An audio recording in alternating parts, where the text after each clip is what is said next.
जळकोट तालुक्यामध्ये सलग 3 दिवसापासून जोरदार पाऊस पडत आहे। यामुळे तालुक्यातील अनेक छोट्या नद्यांना पाणी आलेलं आहे।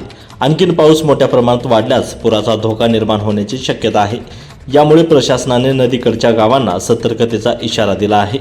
जळकोट तालुक्यात सलग 3 दिवसापासून जोरदार पाऊस पडत आहे। एकट्या घोणसी मंडळामध्ये 2 दिवसात 90 मिलीमीटरपेक्षा जास्त पाऊस झालेला आहे। यामुळे या परिसरामध्ये नदी नाल्यांच्या पाणी पातळीमध्ये वाढ होण्याची शक्यता आहे।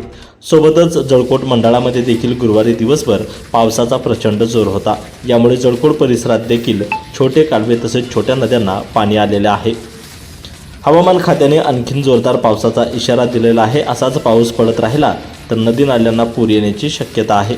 यामुळे जळकोटचे तहसीलदार राजेश लांडगे यांनी बेळसांगवी, चिंचोली, तिरुका, मरसांगवी, गव्हाण येथील नागरिकांना सतर्कतेचा इशारा दिलाय। तर नदी पूर आल्यास नदीपात्राच्या अवतीभोवती कोणी फिरू नये, तसेच नदीमध्ये उतरण्याचाही प्रयत्न करू नये।